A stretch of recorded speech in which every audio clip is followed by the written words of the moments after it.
11 de mayo de 1960, Garibaldi Street, suburbio de San Fernando, provincia de Buenos Aires, Argentina. Un hombre de 54 años desciende del autobús línea 203. Lleva gafas. Camina con paso medido hacia una casa modesta en una calle sin pavimentar. La luz del atardecer proyecta sombras alargadas. A 30 metros de distancia, un automóvil negro permanece estacionado con el motor apagado. 3 hombres en su interior observan cada movimiento. Han esperado semanas para confirmar la identidad. Han estudiado la forma de caminar, el horario de trabajo, la distancia exacta entre la parada del autobús y la puerta de la vivienda. Cuando el hombre llega al punto de intersección predeterminado, 2 agentes salen del vehículo. El primero lo intercepta y pronuncia una frase en alemán. «Un momento, por favor». El objetivo reacciona con confusión. El segundo agente lo sujeta por el brazo izquierdo. No hay forcejeo significativo. En menos de 20 segundos, el hombre es empujado al interior del automóvil. El vehículo arranca sin acelerar bruscamente. Los vecinos no reportan nada inusual. El hombre capturado se hace llamar Ricardo Clement. Los documentos argentinos confirman ese nombre, pero los agentes del Mossad saben que es Adolf Eichmann, Obersturmbannführer de las SS, arquitecto logístico del Holocausto, responsable de coordinar el transporte de millones de judíos hacia campos de exterminio. Durante 15 años, ha vivido como empleado de una fábrica Mercedes-Benz. Sus vecinos lo consideran un inmigrante alemán discreto y trabajador. Esta captura representa el culmen de la operación de inteligencia más ambiciosa y políticamente arriesgada, ejecutada por el Estado de Israel en suelo extranjero. No hubo tiroteo, no hubo explosivos, no hubo cobertura diplomática oficial. El éxito dependió de disciplina operacional, confirmación meticulosa de identidad y la decisión de capturar en lugar de eliminar. La operación cambió permanentemente la doctrina de inteligencia israelí sobre justicia extraterritorial y sentó precedente legal internacional sobre crímenes contra la humanidad. Adolf Eichmann nació el 19 de marzo de 1906 en Solingen, Alemania, en el seno de una familia de clase media baja. Su padre era contador en una compañía de tranvías. La familia se trasladó a Linz, Austria, cuando Adolf tenía 8 años. Los registros escolares muestran un estudiante promedio sin aptitudes académicas destacadas. Abandonó la escuela técnica sin completar el diploma. Fracasó como representante de ventas de aceites minerales. Su hermano mayor era miembro del partido nazi antes de 1933. Eichmann se unió al Partido Nacional Socialista Obrero Alemán en abril de 1932. Cuando el partido aún era una fuerza política marginal. En 1933, tras el ascenso de Hitler al poder, ingresó a las SS. Su número de membresía era 45.326. No demostró fanatismo ideológico temprano. Los informes de evaluación lo describían como disciplinado, metódico y administrativamente competente. No tenía formación militar convencional. Su especialización fue burocrática. En 1934, fue asignado al Sicherheitsdienst, el servicio de inteligencia de las SS. Su primer puesto relevante fue en el departamento encargado de asuntos judíos. Eichmann comenzó a estudiar hebreo básico y las estructuras sionistas. Visitó Palestina en 1937 como parte de una misión de reconocimiento encubierta. Los analistas británicos lo identificaron y lo expulsaron. Este evento le otorgó credibilidad interna como especialista en migración judía. Su carrera burocrática ascendió, basándose en capacidad administrativa, no en carisma o liderazgo militar. Los perfiles de inteligencia aliados posteriores notarían su falta de sadismo personal. No ejecutaba prisioneros. No participaba en violencia directa. Su peligro radicaba en su capacidad para convertir genocidio en problema logístico. coordinaba horarios de trenes, negociaba cuotas de deportación con gobiernos títeres, resolvía cuellos de botella en el transporte ferroviario. Su habilidad era transformar asesinato en masa en flujo administrativo eficiente. La psicología de Eichmann fascinó a analistas posteriores. No era sádico como Joseph Mengele. No era fanático ideológico como Julius Streicher. Era técnico. Su motivación primaria era avance profesional dentro de estructura burocrática. Los documentos recuperados muestran que se quejaba cuando otras divisiones de las SS interferían con sus operaciones de transporte. No expresaba odio emocional hacia las víctimas. Expresaba frustración cuando la logística fallaba. Este perfil psicológico complicó la caza posterior. Los investigadores inicialmente buscaban monstruo. Encontraron burócrata. Las fotografías de guerra mostraban hombre ordinario con uniforme. No había cicatrices faciales distintivas. No había tatuajes identificables. Su apariencia era genérica. Esto permitió mimetización efectiva en comunidades de inmigrantes alemanes en Sudamérica. Miles de hombres de edad similar con acento alemán vivían en Argentina. La búsqueda requería evidencia documental, no reconocimiento visual. Enero de 1942. Conferencia de Wannsee, Berlín. Eichmann asistió como secretario administrativo. Su función fue tomar notas y coordinar la implementación de lo que se designó como solución final a la cuestión judía. No fue arquitecto ideológico, fue el ingeniero de ejecución.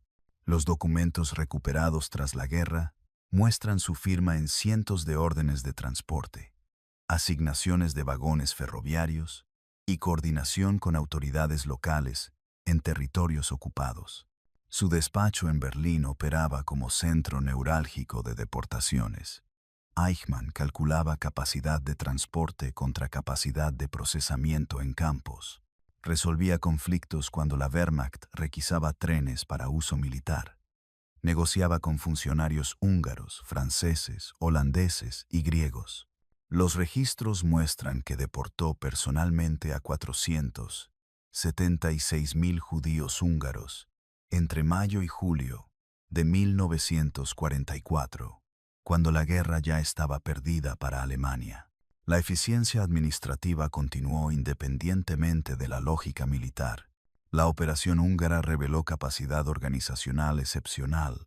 Hungría había sido aliado del Eje, pero había resistido deportaciones masivas hasta marzo de 1944. Cuando Alemania ocupó Hungría directamente, Eichmann fue enviado a Budapest con equipo de especialistas.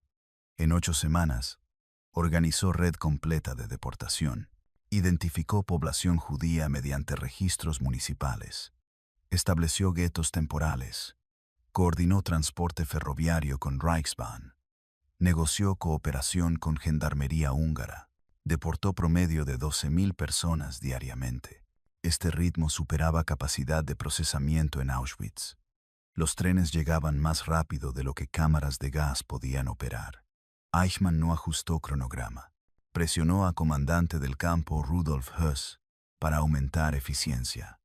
Los registros muestran correspondencia burocrática, donde Eichmann se quejaba de retrasos inaceptables en procesamiento.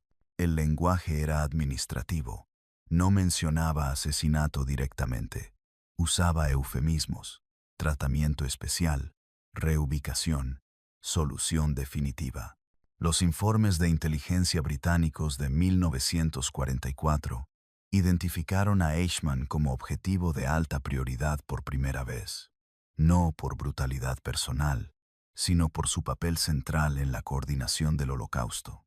Los analistas notaron que su eliminación podría interrumpir el sistema de deportaciones. Sin embargo, los bombardeos estratégicos priorizaron infraestructura industrial. Eichmann nunca fue blanco de operaciones de sabotaje o asesinato durante la guerra. En los últimos meses del conflicto, Eichmann demostró pragmatismo sobre ideología. En noviembre de 1944, Heinrich Himmler Ordenó detención de deportaciones y destrucción de evidencia de campos de exterminio. La guerra estaba perdida. Himmler intentaba negociar rendición separada con aliados occidentales. Eichmann ignoró parcialmente estas órdenes. Continuó deportaciones desde Budapest, mediante marchas forzadas, cuando transporte ferroviario colapsó, no por fanatismo ideológico, sino porque era su función asignada. La burocracia continuó operando independientemente de realidad estratégica. En abril de 1945, cuando Berlín colapsó, Eichmann no intentó resistencia heroica. Huyó hacia Austria con documentos falsificados. Su instinto de supervivencia burocrático reemplazó cualquier lealtad ideológica. Se rindió a fuerzas estadounidenses, usando identidad falsa, como Otto Eckmann, suboficial de la Luftwaffe. Fue internado en campo de prisioneros de guerra en la zona de ocupación estadounidense. Los interrogadores no reconocieron su importancia. En enero de 1946, escapó del campo de detención disfrazado de suboficial de la Luftwaffe. Desapareció en la red clandestina de exfiltración nazi conocida como Ratlines. Los tribunales de Nuremberg procesaron a líderes nazis de alto perfil entre 1945 y 1946. Eichmann no estuvo entre ellos. Los fiscales aliados subestimaron inicialmente su importancia. Los testimonios de sobrevivientes gradualmente revelaron su papel central. En 1947, el nombre de Adolf Eichmann apareció con frecuencia creciente en declaraciones de testigos. Los investigadores comenzaron a buscar a un burócrata, no a un comandante de campo. El Centro de Documentación Judía en Linz reunió evidencia durante 1947 y 1948. Simon Wiesenthal, investigador privado y sobreviviente del Holocausto, comenzó rastreo independiente. Wiesenthal entrevistó a familiares, excompañeros de las SS y habitantes de Linz. Confirmó que Eichmann había sobrevivido a la guerra. Los rumores lo ubicaban en Medio Oriente, América del Sur o Egipto. No había confirmación fotográfica reciente. La última imagen conocida databa de 1944. Los Ratlines eran redes de exfiltración organizadas por simpatizantes nazis, elementos de la Iglesia Católica y oportunistas financieros. La ruta principal atravesaba Austria hacia Italia, específicamente Génova y Roma. Desde puertos italianos, fugitivos viajaban a España, Medio Oriente o Sudamérica. Los pasaportes falsos eran proporcionados por funcionarios corruptos o activistas anticomunistas que veían a exnazis como potenciales aliados contra Unión Soviética. La Cruz Roja Internacional emitió documentos de viaje sin verificación rigurosa de identidad. Miles de criminales de guerra escaparon usando esta infraestructura. Eichmann vivió en Alemania bajo identidad falsa entre 1946 y 1950. Trabajó como leñador en zona rural de Baja Sajonia. Mantuvo contacto secreto con su esposa Vera y sus 3 hijos, quienes permanecían en Austria. En 1950, estableció contacto con red de exfiltración. Viajó a Italia usando pasaporte de Cruz Roja a nombre de Ricardo Clement, refugiado alemán. El documento listaba su nacionalidad como apátrida. Su destino era Argentina. Argentina, bajo el gobierno de Juan Perón, aceptaba inmigrantes europeos con mínima verificación. La política oficial promovía inmigración de técnicos y trabajadores cualificados para desarrollar industria nacional. No había proceso de investigación de antecedentes de guerra. Miles de nazis llegaron entre 1946 y 1955. Algunos usaban identidades reales. Otros usaban documentación falsa. Las autoridades argentinas no distinguían ni investigaban. Eichmann llegó a Buenos Aires en julio de 1950. Inicialmente trabajó en proyectos de construcción. En 1952, su familia se reunió con él. Vera Eichmann viajó con sus hijos usando sus nombres reales. Esta decisión fue error operacional crítico. Mantuvo nombre Eichmann en documentos oficiales, aunque Adolf usaba alias. Los hijos asistieron a escuelas alemanas en Buenos Aires. El hijo mayor, Klaus, no ocultaba la identidad de su padre entre círculos de confianza. Durante la década de 1950, Eichmann estableció vida ordinaria. Trabajó en fábrica de Mercedes-Benz como supervisor de línea de ensamblaje. Participaba en asociaciones culturales alemanas. No buscaba perfil público, pero tampoco vivía en aislamiento completo. Esta paradoja reflejaba confianza en impunidad. Miles de alemanes vivían en Argentina. La mayoría no eran criminales de guerra. Eichmann calculó que anonimato estadístico era suficiente protección. En 1950, el gobierno de la recién fundada República Federal de Alemania emitió orden de arresto. No hubo esfuerzo coordinado de captura internacional.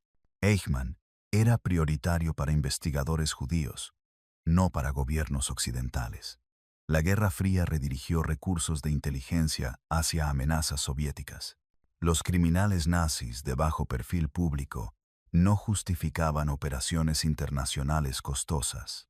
Estados Unidos reclutaba activamente científicos y oficiales de inteligencia nazis para programa espacial y operaciones anticomunistas. La caza de criminales de guerra era secundaria. El Mossad, creado en 1949, inicialmente no priorizó caza de nazis. Su mandato era contrainteligencia, operaciones encubiertas contra estados árabes y protección de comunidades judías en diáspora. Los recursos eran limitados. La amenaza existencial provenía de Egipto, Siria e Irak, no de fugitivos nazis en Sudamérica. Pero en 1957, Fritz Bauer, fiscal general del estado de Hesse en Alemania Occidental, contactó discretamente a servicios de inteligencia israelíes. Bauer había recibido información de que Eichmann vivía en Argentina bajo nombre falso. La fuente era Lothar Hermann, refugiado judío alemán ciego que vivía en Buenos Aires. La hija de Hermann, Silvia, había comenzado relación romántica con Klaus Eichmann en 1956. Klaus mencionó casualmente en conversación que su padre había sido oficial importante de las SS durante la guerra. Klaus usaba apellido real. Lothar Hermann investigó. Descubrió que Ricardo Clement vivía con familia Eichmann. Conectó información. En 1957, escribió a Fritz Bauer en Alemania. Bauer no confiaba en canales oficiales alemanes. Elementos pronazis permanecían en burocracia alemana. Decidió contactar directamente a Israel. Israel enfrentaba dilema operacional. Argentina no tenía tratado de extradición con naciones europeas para crímenes de guerra. El presidente argentino, Arturo Frondizi, mantenía postura de no intervención en asuntos internos de comunidades inmigrantes. Solicitar extradición oficial probablemente alertaría a Eichmann y precipitaría nueva fuga. La opción militar no era viable. Argentina era nación soberana con fuerzas armadas funcionales. La opción de asesinato fue rechazada por el primer ministro David Ben-Gurión, quien determinó que Eichmann debía ser juzgado públicamente. El jefe del Mossad, Isser Harel, ordenó verificación de identidad sin compromiso operacional. En 1958, agente encubierto identificado como Yaakov Gad viajó a Buenos Aires y confirmó domicilio de la familia Clement en San Fernando. Fotografió la residencia. No logró fotografía clara del rostro del objetivo. En 1959, segundo equipo realizó vigilancia extendida. Fotografió a Ricardo Clement saliendo de su casa. Las imágenes mostraban hombre de edad correcta, pero las características faciales no eran concluyentes. Eichmann había perdido peso. No usaba lentes en 1944. La calvicie había avanzado. La calidad fotográfica de vigilancia en 1959 era inferior a estándares actuales. Harel enfrentó resistencia interna. Oficiales del Mossad argumentaron que recursos debían enfocarse en amenazas actuales de naciones árabes.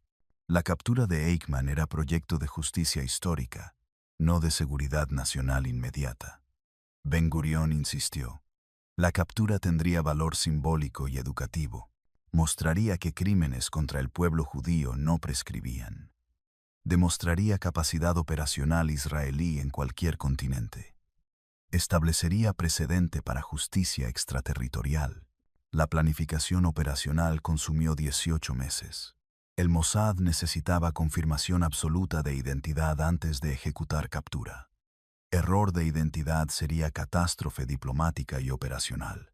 En marzo de 1960, Zvi Aharoni, agente especializado en interrogatorio y análisis psicológico, viajó a Buenos Aires con instrucciones de obtener evidencia definitiva. Aharoni estableció vigilancia sostenida, documentó rutinas diarias, fotografió a Clement entrando y saliendo de la fábrica Mercedes-Benz. Notó que Clement celebraba su cumpleaños el 19 de marzo, fecha de nacimiento de Adolf Eichmann. Este detalle eliminó duda razonable. Aharoni también observó comportamiento. Clement caminaba con postura militar residual, mantenía disciplina horaria precisa, evitaba conversaciones prolongadas con vecinos. Estos patrones coincidían con perfil psicológico de exoficial de las SS. La evidencia circunstancial acumulada justificó decisión de captura. Arel ordenó ensamblaje de equipo operacional completo. El plan de captura requería extracción inmediata de Argentina. El Mossad no podía mantener presencia operacional extendida sin riesgo de exposición. La fecha elegida fue 11 de mayo de 1960, coincidiendo con vuelo charter de El Al Airlines, que transportaría delegación israelí de regreso tras celebraciones del sesquicentenario de independencia argentina. El avión proporcionaría medio de exfiltración sin necesidad de coordinar con autoridades argentinas. El equipo de captura consistió en 11 agentes. Rafi Eitan comandaba operación en terreno. Eitan era veterano de operaciones del Palmach y había participado en múltiples misiones encubiertas. Zvi Aharoni proporcionaba análisis psicológico y capacidad de interrogatorio en alemán. Peter Malkin y otros 2 agentes ejecutarían detención física. 3 agentes proporcionarían apoyo logístico y transporte. 2 médicos proporcionarían sedación durante custodia. 2 agentes adicionales realizarían vigilancia final y confirmación de identidad. Todos los agentes ingresaron a Argentina con documentación falsa como turistas o empresarios. Las identidades eran israelíes o europeas. No usaban pasaportes árabes que podrían despertar sospecha en comunidades alemanas. Alquilaron 3 casas seguras en diferentes barrios de Buenos Aires. Compraron 2 automóviles usados mediante intermediarios locales. No portaban armas de fuego para evitar escalada letal si eran detenidos por policía local. Portaban sedantes, esposas de plástico y vendas. La vigilancia final confirmó patrón constante. Eichmann descendía del autobús 203 todos los días laborables entre 19, 30 y 20 horas. Caminaba exactamente 300 metros hasta su casa. No había iluminación pública adecuada. La calle Garibaldi no tenía tráfico vehicular significativo después de anochecer. El punto óptimo de intercepción era 100 metros antes de su domicilio, donde línea de visión desde casas vecinas era limitada. El 11 de mayo, el equipo ocupó posiciones a las 18 horas. El automóvil de captura estaba estacionado con capó levantado simulando avería mecánica. Esto justificaba presencia estacionaria sin despertar sospecha. A las 19:45 horas, Eichmann descendió del autobús. Caminó según patrón esperado. Cuando alcanzó punto de intercepción, Peter Malkin emergió del vehículo y pronunció pregunta en alemán para confirmar reacción lingüística. Eichmann respondió en alemán. Malkin lo sujetó. La resistencia fue mínima. Eichmann intentó retroceder, pero segundo agente lo inmovilizó. Fue empujado al asiento trasero del automóvil. Un agente le cubrió la boca para evitar gritos. El vehículo arrancó sin aceleración brusca. Velocidad normal. Sin atención. Vecinos no reportaron incidente. La operación consumió 18 segundos desde contacto inicial hasta partida del vehículo. Eichmann fue transportado a casa segura en Florida, suburbio al norte de Buenos Aires. La casa había sido alquilada 6 semanas antes por agente usando identidad de empresario europeo. Tenía sótano aislado acústicamente, ventanas con cortinas opacas, garaje cerrado para ingreso vehicular, sin exposición visual. La casa estaba abastecida con alimentos, agua, medicamentos y equipamiento médico básico. Durante los siguientes 9 días, Eichmann permaneció en custodia. Fue sedado intermitentemente para mantener control sin resistencia física. Aharoni lo interrogó extensamente. Eichmann confirmó identidad completa durante primeras 24 horas. No negó ser Adolf Eichmann. No expresó arrepentimiento. Adoptó postura defensiva estándar. Había seguido órdenes. No tenía autoridad para desobedecer. Su función era administrativa, no decisional. Los agentes documentaron confesión mediante notas manuscritas. No tenían equipamiento de grabación para evitar evidencia física si eran descubiertos por autoridades argentinas. Eichmann firmó declaración manuscrita, admitiendo identidad y aceptando viajar voluntariamente a Israel para ser juzgado. Esta declaración era legalmente inválida bajo coacción, pero proporcionaba justificación política interna para gobierno israelí. La espera de 9 días era riesgo calculado. El equipo no podía exfiltrar inmediatamente sin vuelo preparado. Alquilar avión charter adicional despertaría sospecha. El vuelo de El Al estaba programado para 20 de mayo. Durante ese periodo, familia de Eichmann reportó su desaparición a policía local. La investigación policial argentina fue rutinaria. No había evidencia de secuestro político. Policía asumió abandono familiar o accidente. No conectaron desaparición con presencia israelí. El 20 de mayo, Eichmann fue vestido con uniforme de tripulación de El Al. Fue drogado con sedantes suficientes para simular intoxicación alcohólica. Los agentes lo transportaron al Aeropuerto Internacional de Ezeiza en automóvil separado. Ingresó por entrada de tripulación. El comandante del vuelo, Zvi Tohar, había sido informado de la operación. Cooperó completamente. Eichmann fue colocado en compartimiento de tripulación aislado. Personal de El Al formó perímetro de seguridad interno. La inspección aduanera argentina fue superficial. Los agentes israelíes presentaron documentación diplomática relacionada con delegación oficial. Funcionarios argentinos no inspeccionaron compartimiento de tripulación rigurosamente. El protocolo diplomático limitaba alcance de inspección. El vuelo despegó a las 05 horas del 21 de mayo. Aterrizó en aeropuerto de Lod, Israel, el 22 de mayo de 1960 después de escalas técnicas en Recife, Brasil, y Dakar, África Occidental. El gobierno israelí anunció públicamente la captura el 23 de mayo. Ben Gurión informó al Knesset que Adolf Eichmann estaba bajo custodia israelí y sería juzgado por crímenes contra el pueblo judío. La reacción internacional fue mixta. Organizaciones judías celebraron. Gobiernos occidentales expresaron preocupación por violación de soberanía, pero no condenaron enérgicamente. Naciones latinoamericanas criticaron establecimiento de precedente de operaciones extraterritoriales. El gobierno argentino reaccionó con furia diplomática. El canciller Diógenes Taboada convocó a embajador israelí y exigió explicaciones. Buenos Aires denunció violación de soberanía ante Naciones Unidas. El caso fue presentado al Consejo de Seguridad. Argentina argumentó que operación militar israelí en territorio argentino violaba derecho internacional. Israel respondió que Eichmann era criminal contra humanidad y que crímenes de tal magnitud justificaban jurisdicción universal. El Consejo de Seguridad debatió resolución durante junio de 1960. Estados Unidos y Reino Unido expresaron preocupación por precedente, pero no apoyaron sanciones. Unión Soviética criticó operación como imperialismo israelí, pero no presionó por consecuencias severas. La resolución final, aprobada el 23 de junio, reconocía que soberanía argentina había sido violada y solicitaba reparaciones apropiadas. No exigía devolución de Eichmann. No imponía sanciones a Israel. Argentina no rompió relaciones diplomáticas.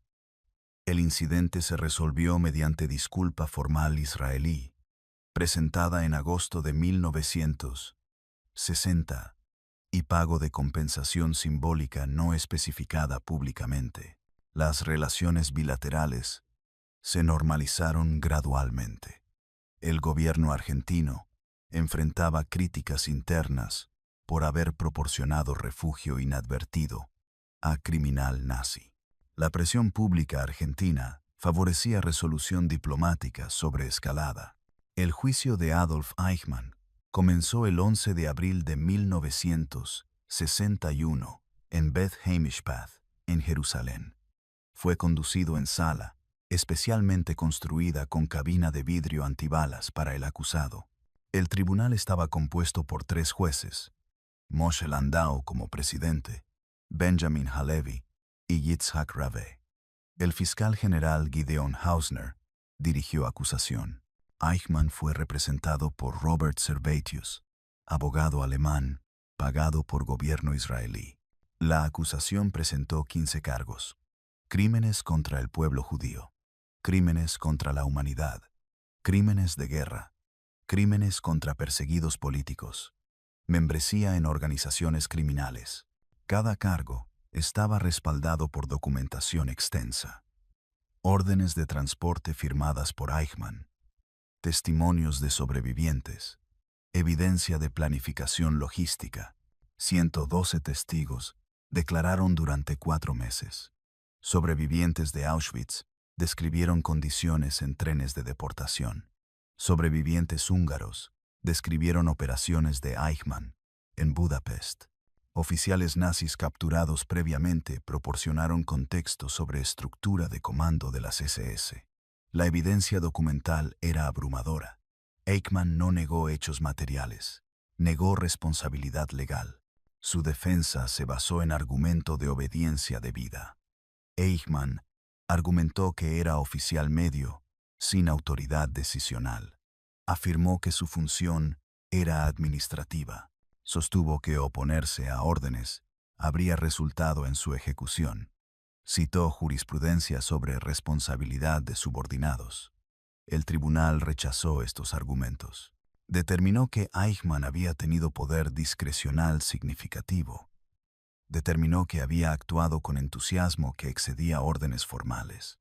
Determinó que la magnitud del crimen eliminaba cualquier defensa de obediencia. El juicio fue televisado. Primera transmisión televisiva de proceso judicial en Israel. Las sesiones eran traducidas simultáneamente al alemán, hebreo, inglés y francés. Audiencia internacional siguió procedimientos. El juicio cumplió función educativa, más allá de función legal. Una generación de israelíes, nacidos después de 1945, escuchó testimonios directos del Holocausto por primera vez. El gobierno israelí usó el juicio como herramienta de memoria histórica colectiva. El 15 de diciembre de 1961, el tribunal emitió veredicto. Eichmann fue declarado culpable de todos los cargos. El 29 de mayo de 1962, después de apelación rechazada por Tribunal Supremo de Israel, fue sentenciado a muerte por ahorcamiento. Israel no tenía pena de muerte para crímenes ordinarios. La legislación específica para crímenes contra el pueblo judío permitía pena capital. Eichmann solicitó clemencia al presidente de Israel, Yitzhak Ben-Zvi. La solicitud fue rechazada. El 31 de mayo de 1962, Adolf Eichmann fue ejecutado en prisión de Ramla. La ejecución ocurrió a medianoche. Fue ahorcado por verdugo profesional. Sus últimas palabras fueron en alemán, reiterando que había seguido órdenes. Su cuerpo fue incinerado. Las cenizas fueron colocadas en urna. Un barco de la Armada israelí transportó la urna más allá de aguas territoriales israelíes en el Mediterráneo. Las cenizas fueron esparcidas en aguas internacionales. No hay tumba, no hay marcador, no hay sitio físico asociado con Adolf Eichmann. La captura de Eichmann estableció precedente operacional y legal múltiple. Demostró que servicios de inteligencia podían ejecutar operaciones de largo plazo en territorios no hostiles sin presencia diplomática formal. Confirmó viabilidad de captura sobre eliminación cuando objetivo tenía valor simbólico o evidenciario. Mostró que paciencia analítica era superior a acción precipitada. Estableció que violación técnica de soberanía nacional podía ser tolerada internacionalmente cuando crímenes subyacentes eran suficientemente graves. El juicio cumplió objetivos educativos múltiples.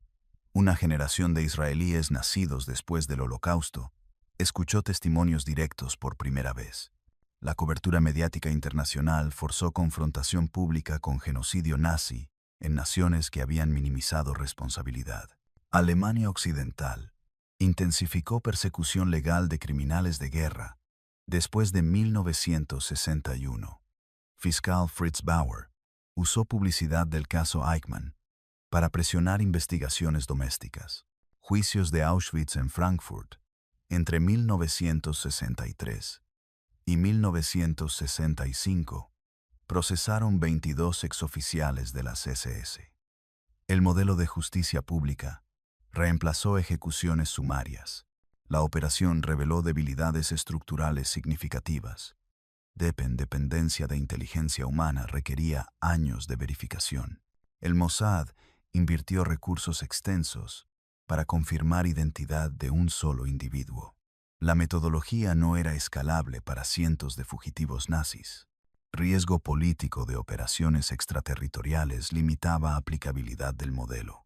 Argentina pudo haber respondido con mayor hostilidad si Eichmann hubiera tenido protección política local o si hubiera sido ciudadano argentino naturalizado. El éxito dependió parcialmente de indiferencia argentina hacia residentes nazis. Este factor no era replicable en todas jurisdicciones. El Mossad adoptó lecciones permanentes sobre arquitectura de operaciones encubiertas. Las redes de exfiltración nazis fueron rastreadas sistemáticamente durante la década de 1960. Otros criminales fueron localizados en Paraguay, Brasil, Chile y Bolivia. Josef Mengele fue identificado en Brasil, pero nunca capturado debido a riesgo diplomático excesivo y prioridades operacionales cambiantes. La doctrina evolucionó hacia cooperación con gobiernos locales cuando era posible. Operaciones unilaterales se reservaron para amenazas inmediatas a seguridad nacional. El caso estableció jurisprudencia sobre jurisdicción universal para crímenes contra humanidad. El argumento legal israelí era que crímenes de tal magnitud otorgaban jurisdicción a cualquier Estado. Este principio fue controvertido en 1961. Actualmente, es doctrina aceptada en derecho internacional. Tribunales de terceros países han procesado criminales de guerra extranjeros bajo principio de jurisdicción universal. El caso Eichmann proporcionó precedente citado en casos posteriores de genocidio en Ruanda, Yugoslavia y Camboya. Adolf Eichmann fue el único criminal nazi capturado y juzgado por Israel en operación extraterritorial. Otros fueron rastreados, algunos fueron asesinados. La mayoría murió sin enfrentar justicia formal. Josef Mengele murió ahogado en Brasil en 1979. Klaus Barbie fue extraditado de Bolivia a Francia en 1983 mediante presión diplomática, no mediante operación encubierta. La mayoría de fugitivos nazis murieron de causas naturales en Sudamérica sin ser capturados. El caso Eichmann permanece como anomalía operacional en historia de inteligencia moderna. Representa momento donde valor simbólico justificó riesgo político desproporcionado y donde captura pública superó eficiencia de eliminación silenciosa. La inteligencia moderna estudia la operación no como modelo replicable, sino como estudio de casos sobre cuándo objetivos no militares justifican compromiso de recursos extraordinarios.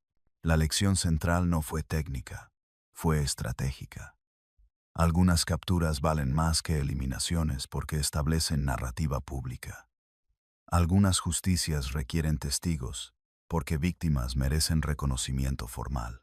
Algunas operaciones de inteligencia sirven propósitos que trascienden seguridad inmediata porque construyen identidad nacional y memoria colectiva. El Mossad no capturó a Eichmann solo para neutralizar amenaza.